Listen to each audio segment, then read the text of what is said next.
The following content is provided under a Creative Commons license. Your support will help MIT OpenCourseware continue to offer high-quality educational resources for free. To make a donation or view additional materials from hundreds of MIT courses, visit MIT OpenCourseware at ocw.mit.edu.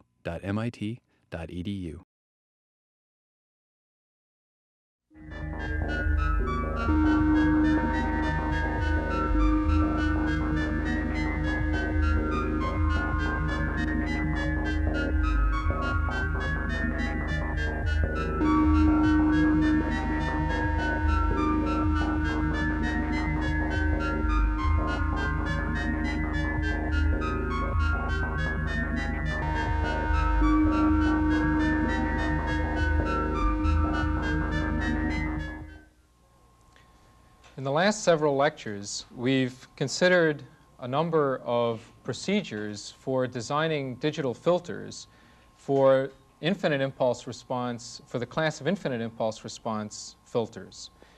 And the two primary design techniques that we considered, in fact, the two useful design techniques that we developed, were the techniques which we referred to as impulse invariance and also the bilinear transformation. You recall, hopefully, that both of these techniques are techniques that correspond to mapping a continuous time or analog filter to a digital filter. What I'd like to do in this lecture is consider an example of the design of a digital low-pass filter using each of these techniques, using impulse invariance and the bilinear transformation, and hopefully this will give you a better feeling for how both of these techniques work. The class of analog filters that I would like to use are the class of so-called analog Butterworth filters, which are a useful class of low-pass analog and digital filters, and also a relatively simple class. To, first of all, define the class of analog filters that we're considering, they are the class of analog Butterworth filters, and this class of filters is defined by the analog system function h sub a of j omega magnitude squared of the form 1 over 1 plus j omega divided by j omega sub c to the 2n. Now, there are two parameters in this expression. One is what's referred to often as the cutoff frequency, omega sub c, and the second is the order of the filter, namely n. Let me remind you that we're looking at here an expression for the squared magnitude function, and so we have a 2n here, but in fact n is what corresponds to the order of the filter. Well, if we look at this frequency response characteristic, we observe that at omega equal to 0, the gain, or the magnitude squared, is equal to unity. At omega equal to omega sub c, the j's, of course, cancel out. At omega equal to omega sub c, this term then is equal to 1, and we have, for the magnitude squared function, a half, or for the magnitude function, which is what we're looking at here, 1 divided by the square root of 2. So at omega equal to omega sub c, an analog Butterworth filter has a magnitude which is down by 1 over the square root of 2. And the other important characteristic is that the frequency response is a monotonic function of capital omega, so that as capital omega increases from 0 to infinity, the magnitude, or the frequency response, is a monotonic function. Well, we observe that the cutoff frequency, the parameter omega sub c, adjusts in a sense where we might divide the frequency characteristic into pass band, transition band, and stop band. We have another parameter, which is the parameter n, the order of the filter. And basically, the effect that the parameter n has is to affect the shape of this frequency response in the sense that if capital N is larger, the frequency response tends to be flatter longer, so that for a larger N than what I've drawn with the black curve, the frequency response might look more like this and then drop off sharper. Whereas if capital N is smaller, then it will be less flat in the passband and drop off more slowly. So in fact, the way that I've drawn it here, this is the behavior of the frequency response curve as the parameter capital N increases. So the higher the order of the filter, the sharper the drop from what we could consider as a passband region into a stopband region. And obviously then, the sharper the filter we want, the higher order filter we would design. Now, to look at the pole zero pattern, or the zero pattern really of the Butterworth filter, we can convert this expression into an expression relating the magnitude squared function expressed in terms of the Laplace transform variable s. And so this expression corresponds to the product h sub a of s times h sub a of minus s, evaluated at s equals j omega, in which case the j omega is what corresponds to s. And so h sub a of s times h sub a of minus s is of the form 1 over 1 plus s divided by j omega sub c raised to the 2n power. Well, what we recognize is that this expression has poles. If we solve this equation, this expression has poles at, of course, the roots of the denominator polynomial, or at s sub p equal to minus 1 to the 1 over 2n times j omega sub c. That's simply solving the equation with this denominator polynomial equal to 0. Well, we can see more specifically where these poles lie in the S-plane by recognizing that these are the 2n roots of minus 1. And then we have a j which corresponds to e to the j pi over 2. So we can rewrite this expression for the poles as s sub p equal to e to the j pi over 2n. That's one of the roots of minus 1, plus k times 2 pi, where k is an integer. This generates the roots of minus 1. We need to multiply by j, and we can do that by multiplying by e to the j pi over 2, which is equal to j, times omega sub c, which is the cutoff frequency parameter for the Butterworth filter. So this then specifies where the pole locations are for the Butterworth filter. For example, if we consider the case, let's say, with n equal to 3, k, let's say, equal to 0, that says then that we have a pole at e to the j pi divided by 6, e to the j pi over 6, times e to the j pi over 2. In other words, we have a pole in the S-plane at an angle of pi over 6 plus pi over 2, which corresponds to this location. Then we'll have poles distributed in angle around a circle in the S-plane, distributed in an angle where the angular spacing is pi over 3, the pi over 3 arising from a consideration of 2 pi k divided by 2n, where in this case n is equal to 6. So these poles are distributed, equally spaced in angle, on a circle in the S-plane. For n equal to 3, the angular spacing is pi over 3. For k equal to 0, that first pole corresponds to this one, and then we continue around. Now, these are poles distributed on a circle, which tends to look like the z-plane, but I stress that what we're talking about here is the S-plane. In particular, we're talking about the analog frequency response design, that is the class of analog Butterworth filters, which we're then going to map to digital filters. So this is a circle in the S-plane. It's often referred to as the Butterworth circle, and it has a radius which is equal to omega sub c.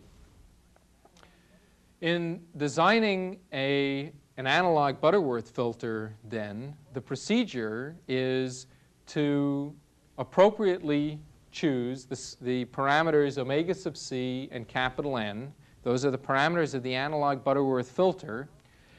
And then from the poles distributed on the Butterworth circle, this gives us the pole locations for the product h sub a of s times h sub a of minus s.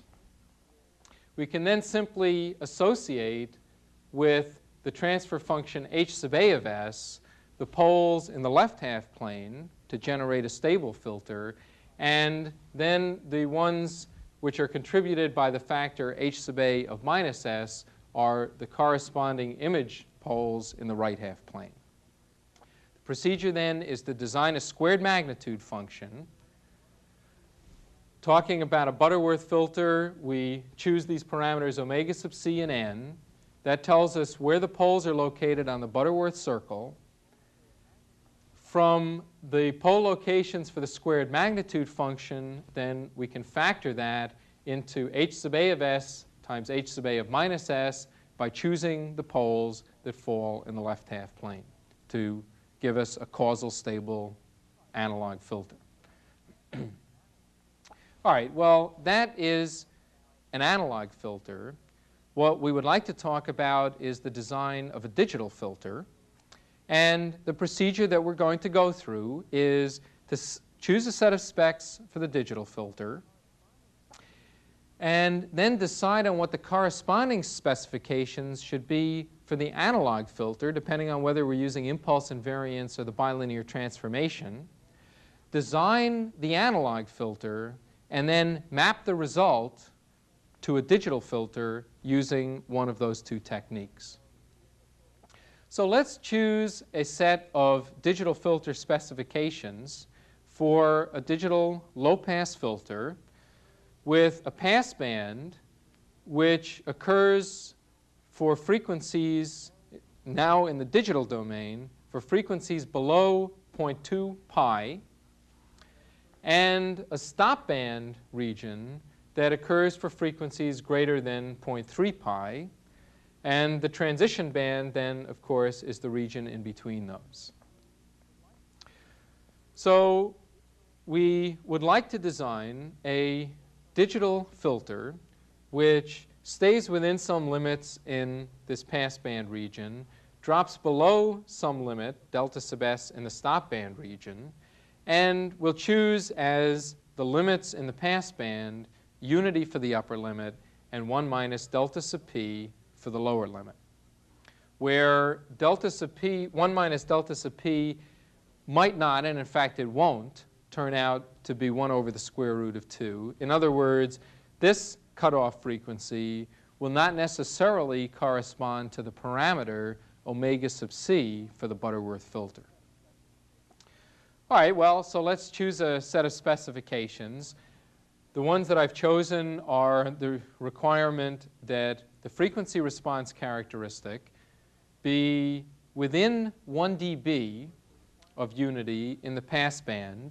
In other words, the requirement that 1 minus delta sub p be greater than or equal to minus 1 dB. So this deviation must be less than 1 dB.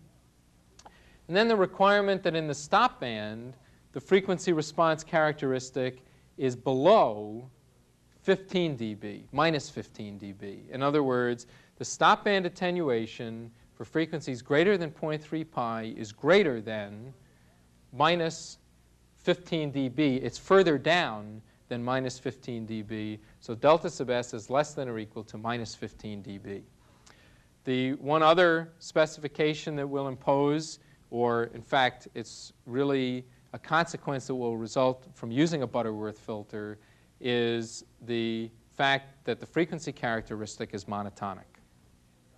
So we have the passband edge, the stopband edge, the passband ripple or deviation, and the stopband ripple or deviation.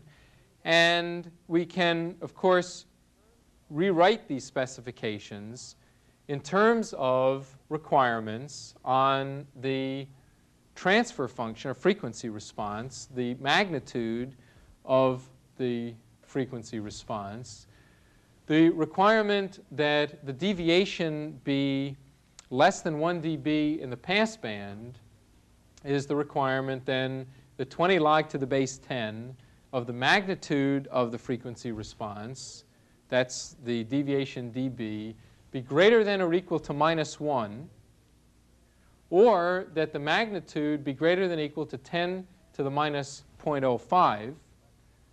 And of course, we want it also to be less than unity, and that's an implied condition. So it must be less than unity and must be greater than or equal to 10 to the minus 0.05 for frequencies from 0 to 0.2 pi. So in particular, since it's monotonic, we'll impose that condition at the frequency 0.2 pi corresponding to the end of the stop band and the beginning of the transition band. The second condition that we impose is the condition that by the time we get to omega equal to 0.3 pi, we would like the frequency response to be down at least 15 dB and more if possible, but the condition is that the 20 log to the base 10 of the magnitude at omega equal to 0.3 pi must be less than or equal to minus 15. So this says we must be further down than 15 dB, or we can translate that into a condition on the magnitude so that the magnitude at that frequency is less than or equal to 10 to the minus 0.75. Well, let's consider we want to consider two design procedures. Let's first consider the impulse invariant design procedure, in which case we would like to convert these specifications on the digital filter to corresponding specifications on the analog filter. Now, we know that from discussions that we've had previously that if we have an analog frequency response and we apply impulse invariance to the impulse response, the digital frequency response consists of the analog frequency response scaled in frequency so that capital omega is equal to little omega divided by capital T. And then that scaled replica of h sub a added to itself, delayed by little omega equal to 2 pi, 4 pi, etc. That is multiples of 2 pi. So that means then that the analog filter that the digital filter is scaled repeated replicas of the analog filter, and so we would choose the analog filter to have similar specifications to the digital filter, but with the corresponding frequency parameters dictated by this transformation, capital omega equal to little omega divided by capital T. Well, that, of course, neglects aliasing. And in fact, as we go through the impulse invariant design, we'll initially neglect aliasing. And a rationale for doing this, or a reason why, in fact, it's not unreasonable to do that, will emerge as we go through the example. So for the time being, in fact, we're going to neglect aliasing so that we'll think of the analog and digital frequency responses as simply related by the substitution of frequency variable capital omega equal to little omega divided by capital T. Well, that leads us then to the analog frequency response, which I've depicted here. We had a factor of 1 over capital T in the amplitude of this expression. So for the digital filter to result with an amplitude of unity at DC, we would scale the analog frequency response by capital T.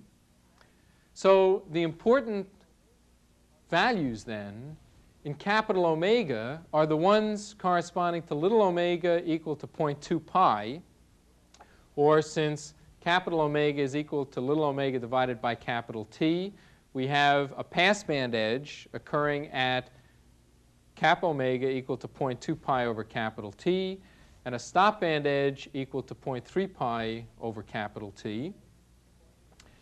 At this passband edge, according to the specifications on the digital filter that we want, we would like the frequency response for frequencies below this, in other words, in the passband, to be between capital T and capital T times 10 to the minus 0.05. That's the guarantee that we have less than 1 dB ripple in the passband. And for frequencies greater than 0.3 pi, we would like to be below capital T times 10 to the minus 0.75. That's the guarantee that we're down 15 dB or more in the stop band. The way I've drawn it here, I've implied that I will exactly meet the specifications at the passband edge and exactly meet the specifications at the stop band edge. You can imagine, of course, that if I did that and then converted to a digital filter using impulse invariance, that there would be an effect due to aliasing, which in fact would result in my not meeting exactly the specifications at the stop band edge. And that's a point that we'll deal with in a few minutes. All right, well, now we have our specifications. Let me incidentally point out that there's this parameter capital T that we're carrying around. And as I'll justify partly on the basis of this example, the parameter capital T is an irrelevant parameter. It's a parameter that will disappear.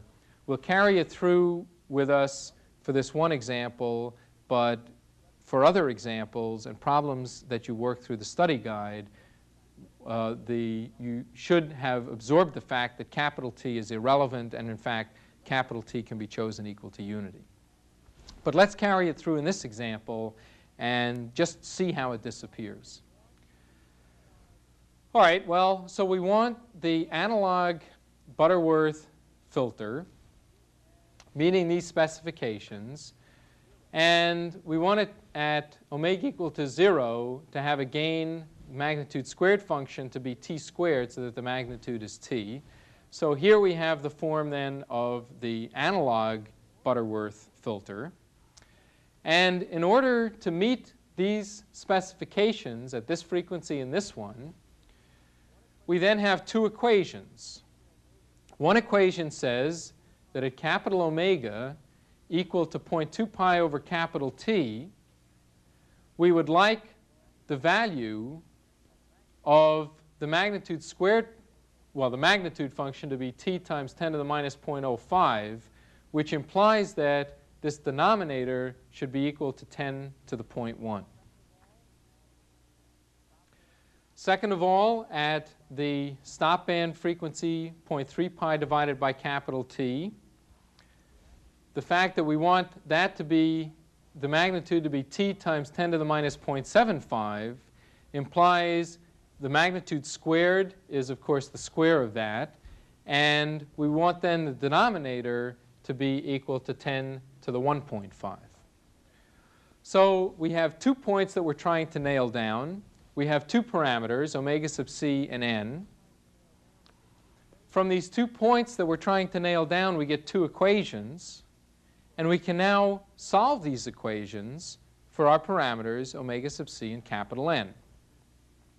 Well, if we do that, and it's a little tedious to do it, let me point out incidentally, since we're trying to keep track of this capital T, that capital T drops down into the numerator. And so, in fact, we can solve for capital N and omega sub c times capital T. In other words, we can just move this down here algebraically, And so we have then, instead of the parameter omega sub c, we have the parameter omega sub c times capital T. All right, if you grind through these two equations, what results is a value for n equal to 5.8858 and probably some other digits, and omega sub c capital T equal to 0.70474. And we could imagine that at this point we're done, except that the parameter n corresponding to the order of the filter, of course, has to be an integer.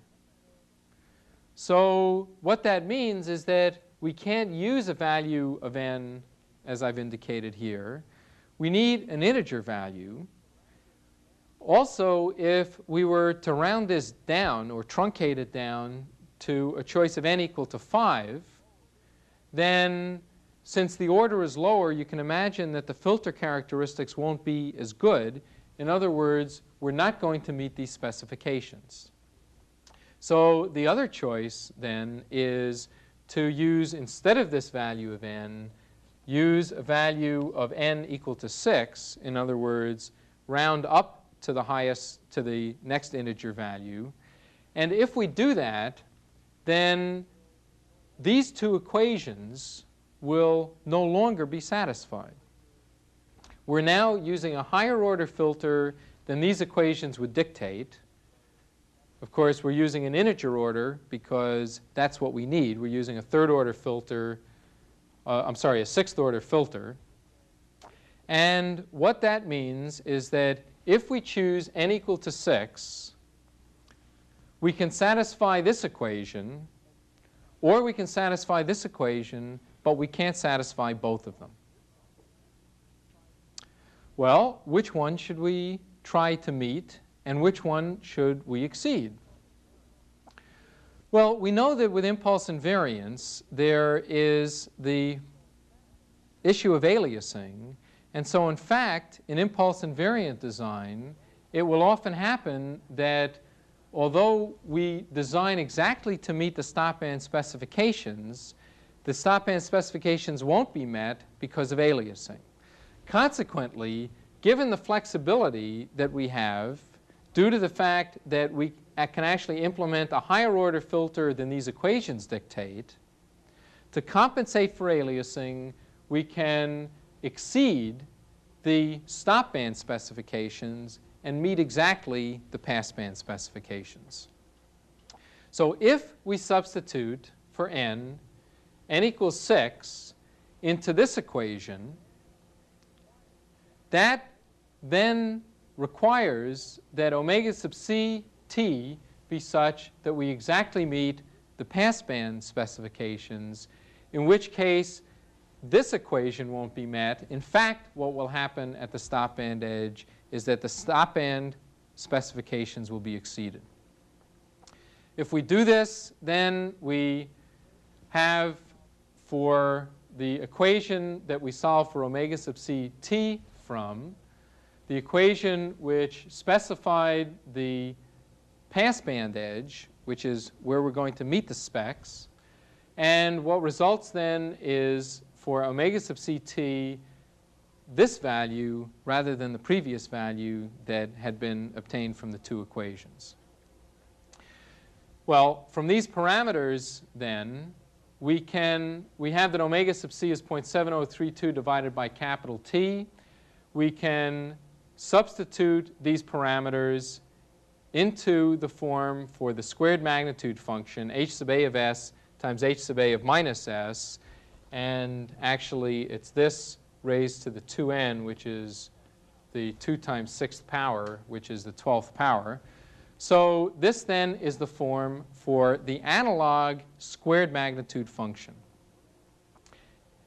Now, notice that the parameter capital T still hasn't disappeared. We still have it. We have it there and we have it here. But notice that when we substitute in for omega sub c, this number divided by capital T, if you track through that algebra, capital T reappears in this expression as a multiplier on s. That is, we had 0.7032 divided by capital T that gets reflected back up into this numerator so that we have S times capital T. Well, let's see what that means. Suppose that capital T were equal to 1. And we got an analog impulse response, h sub a of t, or the system function h sub a of s.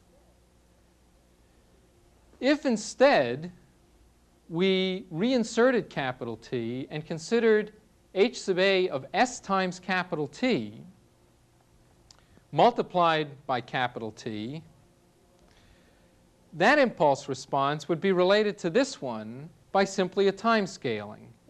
In other words, this one would be replaced by h sub a of t divided by capital T. Well, let's look at this and ask what happens when we sample it at samples spaced by capital T. So we look at this impulse response with t replaced by n times capital T, as we've specified here, and we observe that no matter what we pick capital T to be, that parameter disappears because little t equal to n times capital T gives us samples h sub a of n, which are exactly the same samples that we would get no matter how we chose the parameter capital T, or equivalently, whether or not we chose the parameter capital T equal to unity.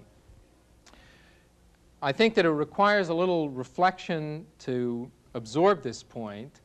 It's basically tied to the fact that the frequency response is specified for the digital filter, not for the analog filter. And specifying the frequency response for the digital filter, in effect, specifies omega times capital omega times capital T. Well, I leave it to you to think about this a little. But the important point is that, in fact, this parameter T, if we specify the filter in terms of digital specifications, this parameter capital T is really irrelevant. All right, well, so here is our analog design. And we can obtain h sub a of s from this according to the method that we talked about previously, taking the left half plane poles of this expression, converting those to a digital filter by using the transformation that we discussed in the previous two lectures, expanding, for example, in terms of residues and poles, and then applying the impulse invariant transformation. And if we do that, what results is an a digital low-pass filter, which was the low-pass filter that we set out to design. And let me just show how those specifications, or how that design comes out. So this, for the example that we've been talking about, is a graph of the frequency response characteristics. Here is the magnitude as a function of digital frequency omega. And here is the same frequency response plotted in terms of dB. And we see that we had in the specifications a passband edge at 0.2 pi, a stopband edge at 0.3 pi. At 0.2 pi, we asked that the gain be down by 1 dB. And of course, it's hard to tell exactly that we're down 1 dB, but in fact we are. At omega equal to 0.3 pi, our specification was that we wanted to be down by 15 dB. In fact, we overcompensated because of the fact that we had to round the order of the filter up to an integer value. And you can see, in fact, that if you look at this carefully, we exceed the specifications at 0.3 pi by a little bit. In other words, we're down by a little more than 15 dB. In fact, for this particular filter, you can imagine that the effective aliasing is, in fact, rather minimal, because this frequency response, by the time we get out to pi, is essentially 0. Here we're down to minus 75 dB, and that's, of course, the amount that would get aliased back in. So this is the resulting filter frequency characteristics for the impulse invariant design where we exceed slightly the stop band edge specifications. Now, the next thing that I'd like to go on to is the corresponding design, the design of the corresponding Butterworth filter, now using the bilinear transformation rather than using impulse invariance. I remind you that the basic idea with the bilinear transformation, as we've discussed in the last lectures, is that we basically choose the analog specifications by pre-warping the critical frequencies for the digital filter through the nonlinear distortion curve corresponding to the bilinear transformation. So we would start here for the digital filter. Of course, here we're talking about a monotonic filter rather than one that ripples. But we have a passband edge at 0.2 pi, a stopband edge at 0.3 pi. We reflect those critical frequencies through the arctangent curve to obtain the corresponding critical frequencies for the analog Butterworth filter. When the analog Butterworth filter is designed, we then obtain the digital Butterworth filter by transforming this filter back through the bilinear transformation. So let's look at how this design works then. We have, as we've just shown reflected on that curve, we begin with the digital frequency specifications, reflect those through the bilinear warping curve to the analog specifications, and consequently the critical frequencies.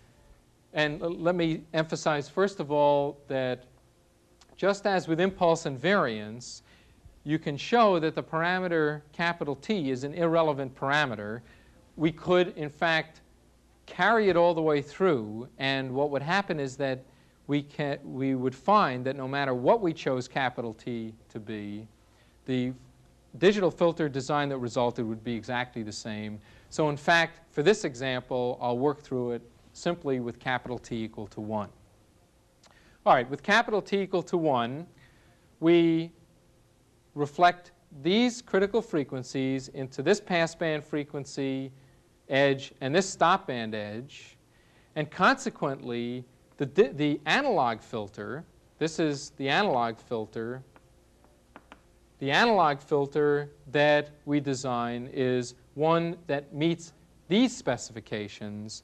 And consequently, we have, again, the two equations that say that at the passband edge, we want the magnitude to be within 1 dB of unity. And at the stopband edge, we want the magnitude to be less than, down by more than 15 dB. And the two equations that result are these, exactly the same as we had in the impulse invariant case, except that the frequencies are different. So now substituting in for the form of the analog Butterworth filter into these expressions and setting this up for equality in these expressions, what results then are the two equations which are identical to the two equations that we had for the impulse invariant design, except that the frequencies at which the passband and stopband edges of the analog Butterworth filter fall are different. They're different because of the warping of the bilinear curve, or the pre-warping that we have to apply.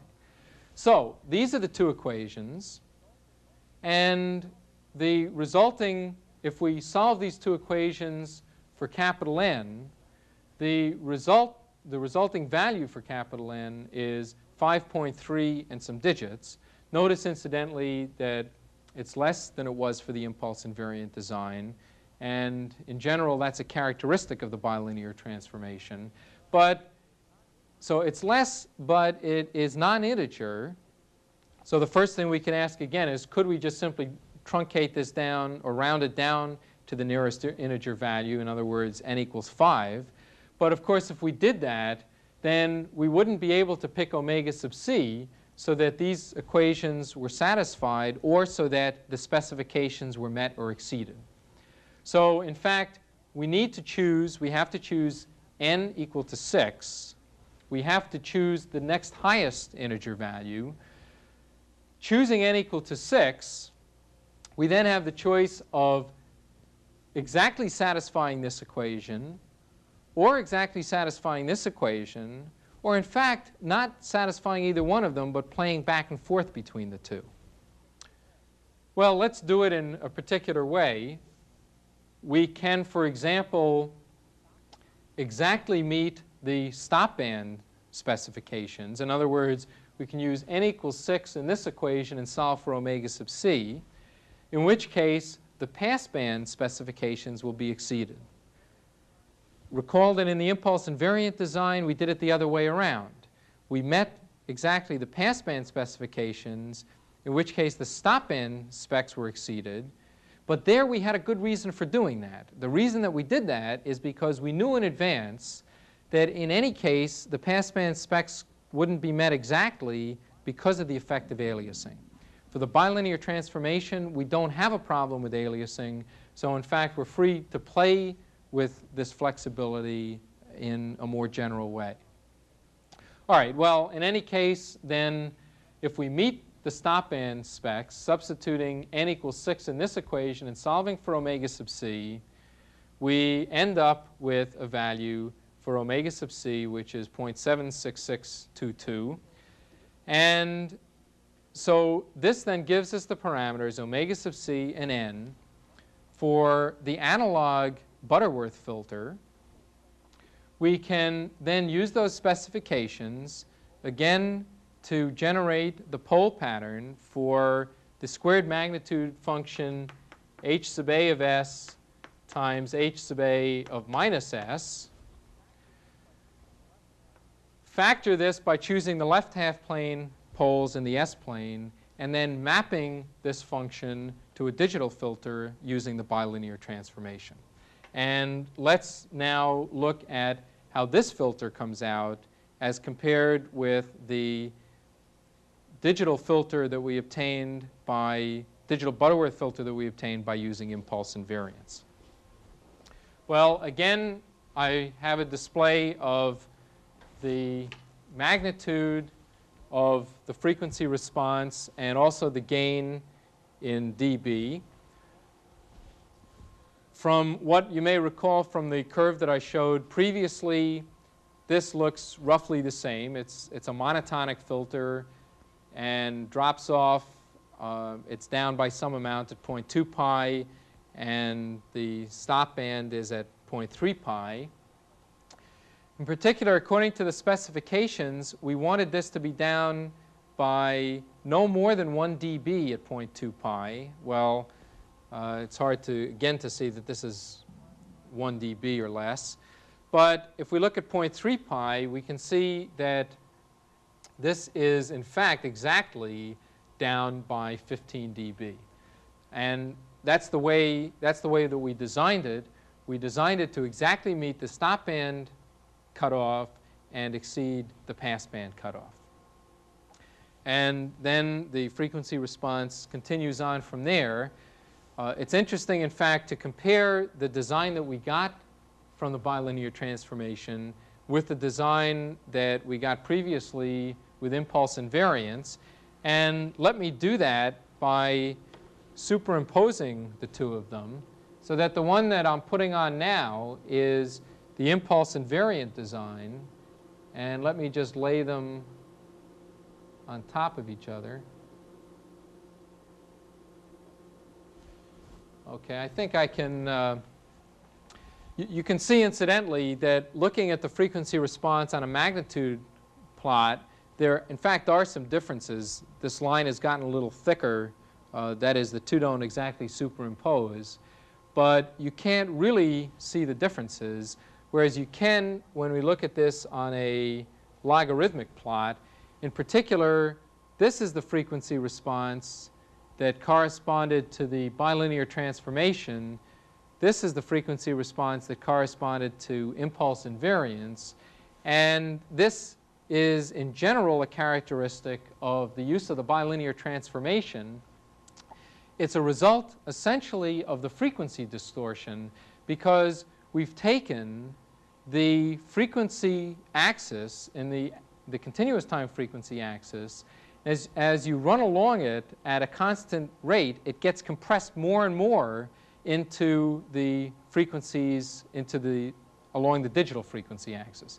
That wasn't well said, but what I really mean to say is, as we walk along here at a constant rate, the farther we walk, the faster we're running along the j omega axis. And that's why, in fact, the use of the bilinear transformation on a low-pass filter will give higher frequency, better attenuation at the higher frequencies than impulse invariance will. And I don't know if you can really see the fact that the passband specs were exceeded for the bilinear design.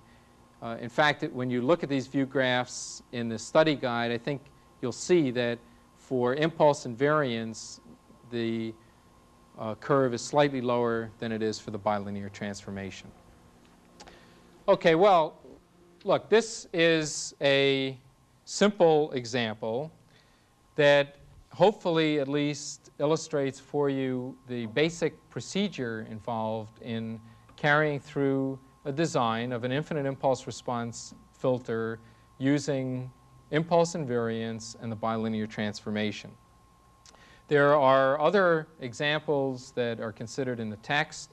There is a discussion of digital Chebyshev filters, in other words, digital designs beginning from an analog Chebyshev filter, and you'll also have an opportunity to carry through some designs in the study guide.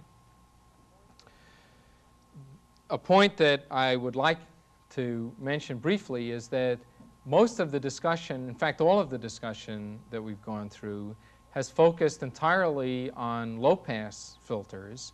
In fact, the discussion generalizes in a fairly straightforward way to bandpass, bandstop, high-pass, etc. filters.